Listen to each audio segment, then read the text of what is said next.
सभी को नमस्ते। मेरा नाम नीरज अत्री है और आज के इस वीडियो में आप सबका स्वागत है। आज हम बात करेंगे कि जो मोहम्मद बिन अब्दुल्ला के मदीना आने के बाद वहाँ आसपास खून खराबे शुरू हुए, लड़ाई झगड़े शुरू हुए, वो एक पक्ष है। उसके अतिरिक्त जो दूसरा पक्ष है वो था कि किस तरह से जो कुरान है उसका विकास हो रहा है। अब तक मोहम्मद बिन अब्दुल्ला को लोग एक पैगंबर के रूप में एक्सेप्ट कर चुके थे, बहुत सारे लोग एक्सेप्ट कर चुके थे। तो ये लोग अपनी रोज़मर्रा की समस्याएं लेकर भी आया करते थे कि हमारी ये मुसीबत है और इसको आप सॉल्व कीजिए। कि जो ये कुरान का गॉड है अल्लाह नाम का, जो 7वीं सदी में वहाँ पर जिसके आधार पर सारा इस्लाम बनाया गया, कि वो हमारी समस्या का किस तरह से समाधान कर सकते हैं। और आज मैं कुरान की केवल 5 आयतें ले रहा हूँ जिससे हमने समझना है कि किस तरह से इसमें इस्लाम का जो कानून है जिसे शरिया कहा जाता है, उसमें जो डिवोर्स यानी तलाक के जो नियम है वो कैसे बने हैं, और उसके साथ ही जिसे निकाह हलाला कहा जाता है उसका क्या सोर्स है, वो किस तरह से शुरू हुआ है। पहली जो मैं आयत कोट कर रहा हूँ, ये पांचों एक ही सीरीज में है जो आयतें हैं, जो कुरान का दूसरा चैप्टर है सूरा बकरा, उसमें है ये। और 226 से लेके 230 नंबर तक की आयतें आज हम डिस्कस करेंगे। तो पहली आयत से स्टार्ट करता हूं, आयत नंबर 226। जो लोग अपनी बीवियों के पास जाने से कसम खाएं, उनके लिए 4 महीने की मोहलत है। बस अगर वह अपनी कसम से उस मुद्दत में बाज आए और उनकी तरफ तवज्जो करे तो बेशक अल्लाह बड़ा बख्शने वाला मेहरबान है। अगली आयत 227, और अगर तलाक की ठान ले तो भी बेशक अल्लाह सबकी सुनता और सब कुछ जानता है।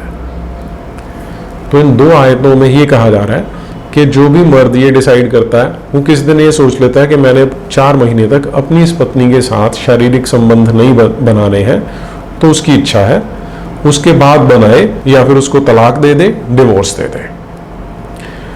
अब इतने में हमें ठीक से समझ में नहीं आता और उसका कॉन्टेक्स्ट भी नहीं पता चलता, इसलिए हमें जो कुरान की तफसीरें हैं जिन्हें कमेंट्रीज कहा जाता है उन्हें देखना पड़ता है। तो इसे समझने के लिए मैं जो आपके साथ आज शेयर कर रहा हूँ वो है तफसीर इब्न कथीर। इब्न कथीर ने आज से लगभग 700-800 साल पहले कुरान की कमेंट्री लिखी हुई है, जिसे ऑथेंटिक माना जाता है क्योंकि वो समय था जब उसने इस्लामिक राष्ट्र में बैठकर ही लिखी थी और तब इस्लाम का ही बोलबाला था उस इलाके में। अब वो अपनी कमेंट्री में बताता है कि इस तरह की जो कोई कसम खा लेता है मुसलमान, उसे इला कहा जाता है। अब यदि तो ये इला 4 महीने या उससे ज़्यादा का है, तो जो उसकी बीवी है जिसको उसने कहा है कि मैं तेरे साथ संबंध नहीं बनाऊंगा, उसके पास ऐसा कोई अधिकार नहीं, उसके पास कोई राइट नहीं है कि वो उसे इस बारे में रोक सके या उसको मनाने की कोशिश कर सके। वो बताता है she has to be patient and she can not ask her husband in this case to end his vow before the end of its term. कि इस मामले में उसे धीरज रखना ही होगा और वो अपने पति को ये कह नहीं सकती, उसे रिक्वेस्ट नहीं कर सकती कि वो अपनी जो ये कसम है उसे तोड़ दे। इसमें जो दूसरी कंडीशन बताई जाती है वो ये है कि अगर 4 महीने से छोटी कसम खाई है तब वो उसको तोड़ सकता है, अगर 4 महीने से बड़ी उसे नहीं तोड़ सकता। उसके लिए वो सबूत क्या देते हैं या उसको कैसे जस्टिफाई करते हैं कि एक बार ये जो मोहम्मद बिन अब्दुल्ला था, जो जिसे अल्लाह का रसूल कहा जाता है, उसने कसम खाई कि मैं अपनी बीवियों के साथ 1 महीने तक शारीरिक संबंध नहीं बनाऊंगा। फिर वो 29वें दिन आ गया, तो उसमें उनका कहना था कि जो चंद्र गणनाएं हैं उनके अकॉर्डिंग जो महीना होता है वो 28 दिन का होता है, तो आज तो 29वां दिन हो गया। अगले पेज पर वो ये बताते हैं कि अगर ये 4 महीने जब पूरे हो जाते हैं, अब उसकी जो बीवी है उसे कह सकते हैं कि तुम मेरे साथ संबंध स्थापित करो, नहीं तो फिर जो ये मर्द है वो उसको डिवोर्स देगा, उसको तलाक दे देगा। अब हमारे देश में कुछ लोग फिर इसके बारे में नई नई चीजें सोचनी शुरू कर देते हैं कि हो सकता है उसने किसी तरह का व्रत रखा हो, कोई वो ब्रह्मचर्य का पालन करना चाहता हो, तो उसको भी क्लैरिटी दी जाती है। यहाँ पर ये पेज नंबर 159 है इब्न कथीर का। वो उसमें क्या बताता है कि ये जो इला है ये सिर्फ उसकी बीवी के लिए वैध है, जो उसके घर में उसने लौंडियां रख रखी हैं, जिन्हें यहाँ पर वो स्लेव वुमेन बता रहा है, उनके साथ इस तरह का कोई उसने कसम नहीं खाई है तो उनके साथ वो शारीरिक संबंध रख सकता है। और फिर इसको आगे और ज़्यादा स्पष्ट करते हैं, क्योंकि उन्होंने इस पे कानून बनाना है तो एक एक पॉइंट क्लियर होना चाहिए कि जब 4 महीने पूरे हो जाते हैं तो अब ये मर्द की मर्जी है कि वो उसके साथ संबंध बनाना चाहता है तो बना ले, नहीं तो उसको डिवोर्स दे देगा अपने आप। केवल 4 महीने खत्म होने पर डिवोर्स पूरा नहीं हो जाता, तलाक पूरा नहीं हो जाता। जो मर्द है वो उसको आगे फिर विधि रूप से तलाक देना उसकी जिम्मेवारी बन जाती है। अगली आयत पर चलते हैं, आयत नंबर 228। और जिन औरतों को तलाक दी गई है वह अपने आप को तलाक के बाद 3 हैज के खत्म हो जाने तक निकाह सानी से रोकें, और अगर वह औरतें अल्लाह और रोज़े आखिरत पर ईमान लाई हैं तो उनके लिए जायज़ नहीं है कि जो कुछ भी अल्लाह ने उनके रहम पेट में पैदा किया है उसको छिपाएं, और अगर उनके शौहर मेल जोल करना चाहें तो वह मुद्दत मज़कूरा में उनके वापस बुला लेने के ज़्यादा हकदार हैं। और शरीयत मुआफ़िक औरतों का मर्दों पर वही सब कुछ हक है जो मर्दों का औरतों पर है। हाँ, अलबत्ता मर्दों को फजीलत में औरतों पर फौकियत ज़रूर है और अल्लाह ज़बरदस्त हिकमत वाला है। अब इसमें कई चीज़ें, कई ऐसे शब्द हैं जो आम लोगों को समझ में नहीं आते, तो मैं इसको एक एक करके डिटेल में बताता हूँ। जो पहला पार्ट है उसमें देखिए, आप वो कह रहे हैं कि जब औरत को तलाक दे दिया गया है तो अब उस औरत की ये ड्यूटी है कि वो 3 महीने तक 3 मासिक धर्म आने तक अपने आप को रोक के रखेगी, तब तक वो निकाह नहीं करेगी किसी और के साथ। वो इसलिए है कि जिस मर्द ने तलाक दिया, अगर उसका बच्चा उस महिला के पेट में है तो उस पर उस मर्द का हक होगा, इसलिए ये 3 महीने का जो पीरियड है वो दिया गया है। दूसरी चीज, अब इसका जो नेक्स्ट पार्ट आता है कि अगर मर्द चाहता है मेलजोल बनाना, वो अपने तलाक को रिवोक करना चाहता है तो वो उसे रिवोक कर सकता है, वो उसे अपने तलाक को खारिज करके वापस महिला को अपने पास ला सकता है।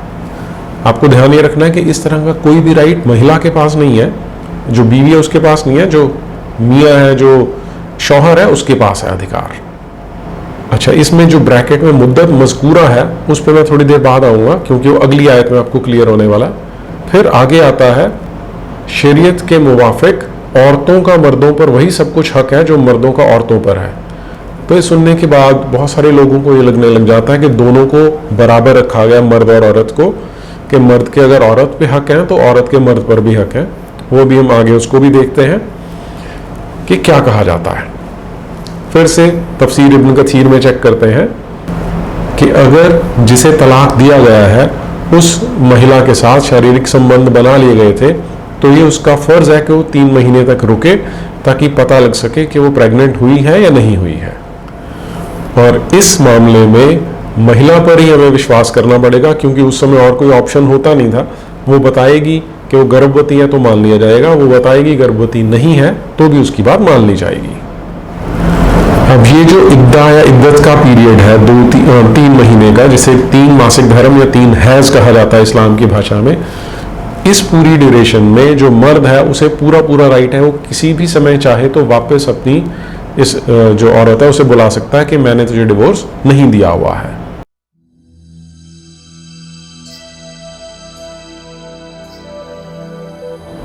अब ये मुद्दत मज़कूरा क्या है, आज हम बात करते हैं 3 महीने की या 3 महीने इद्दत की। लेकिन अब जब से इस्लाम शुरू हुआ था तो महिलाओं के साथ ये किया जा रहा था कि मैं तुझे तलाक देता हूँ, फिर वो इद्दत में पीरियड में चली जाएगी, वो तो कुछ नहीं कर सकती, फिर जब उसका मन करता था उसे वापस ले आते थे। तो इस तरह से वो अपनी इच्छा से कितनी भी बार कर लेते थे। तो फिर ये काफ़ी समय तक रहा है, जो पहले ये 6-7 साल हैं उनमें यही सिस्टम रहा। फिर एक घटना घटती है और उस घटना के बाद जो अगली आयत है, आयत नंबर 229, वो जो अल्लाह मियाँ है, ये जो कुरान का गॉड है, वो अपने रसूल पर नाजिल करते हैं। ये घटना क्या है उसे देखिए एक बार। जो इब्न कसीर है वो हमें बताता है कि एक बार एक मर्द ने अपनी जो औरत थी उसे कहा कि मैं तुझे ना तो डिवोर्स देने वाला हूँ और ना ही तुझे रखने वाला हूँ। तो पूछती है वो कैसे? तो फिर वो उसका जवाब देता है कि मैं तुझे अभी तलाक दे दूंगा और जब तेरी इद्दत ख़त्म होने वाली होगी मैं फिर उसे वापस कर लूँगा फिर तलाक दे दूंगा, फिर वापस कर लूंगा, तो ऐसे ही चलता रहेगा। तो ये जो लेडी है ये अब पहुंच जाती है मोहम्मद बिन अब्दुल्ला के पास, और अब अल्लाह मियाँ इस महिला की बात सुनने के बाद अपनी अगली आयत नाजिल करते हैं, जो है आयत नंबर 229। तलाक रज़ई जिसके बाद रुजू हो सकती है 2 ही मर्तबा है, इसके बाद या तो शरीयत के मुआफिक रोक ही लेना चाहिए, या हुस्न सलूक से तीसरी दफ़ा बिल्कुल रुखसत, और तुमको ये जायज़ नहीं कि जो तुम उन्हें दे चुके हो उसमें से फिर कुछ वापस लो, मगर जब दोनों को इसका खौफ हो कि अल्लाह ने जो हदें मुकर्रर कर दी हैं उनको दोनों मियाँ बीवी कायम ना रख सकेंगे, फिर अगर तुम्हें ए मुसलमानों ये खौफ हो कि यह दोनों अल्लाह की मुकर्रर की हुई हदों पर कायम ना रहेंगे, तो अगर औरत मर्द को कुछ देकर अपना पीछा छुड़ाए, खुला कराए, तो इसमें उन दोनों पर कुछ गुनाह नहीं है। ये अल्लाह की मुकर्रर की हुई हदें हैं, बस उनसे आगे ना बढ़ो, और जो अल्लाह की मुकर्रर की हुई हदों से आगे बढ़ते हैं वही लोग तो जालिम हैं। तो अब उन्होंने नंबर फिक्स कर दिया कि अगर तुम 2 तलाक दे चुके हो तो उसमें उसको वापस ला सकते हो। यानी आपने एक बार तलाक बोला, उसकी इद्दत पीरियड शुरू हो गया, 1 महीना हो जाता है, आप दोबारा तलाक बोलते हो, दूसरा पीरियड शुरू हो जाता है, तो ये 2 इद्दत पीरियड में आप उसे वापस ले सकते हो। तीसरी बार अगर आपने कर दिया तो फिर तलाक हो जाएगा और ये अब पक्का होगा, अब आप उसे वापस नहीं ला सकते। अब इब्न कथीर हमें क्या बताता है कि डिसऑनरेबल आया, कि ये जो सम्मान योग्य आयत है इसने जो पहले वाला सिस्टम था उसे कैंसिल कर दिया, कि पहले आप कितनी भी बार उनको तलाक दे देते थे, वापस ले आते थे, तलाक दे देते थे, वापस ले आते थे। वापस ले आने का अर्थ ये नहीं है कि वो चली जाती थी, रह उस घर में ही रही है, क्योंकि अभी उसके ऊपर तलवार लटकी हुई है कि उसको छोड़ दिया जाएगा या रखा जाएगा, तो फिर वो खींच के अपने बिस्तर पे ले जाएगा, तो फिर वो तलाक कैंसिल हो जाता था। अब इस आयत ने, आयत नंबर 229 ने ये वाले सिस्टम को कैंसिल कर दिया। अब केवल 3 ही इद्दत पीरियड, 3 महीने का, 3 मासिक धर्म तक का जो पीरियड है वो अवेलेबल है, उसके बाद ये अब इरिवर्सिबल हो जाएगा। अब अगर ये वापस नहीं लिया जा सकता तो यहां पर कंसेप्ट फिर शुरू होगी निकाह हलाला की।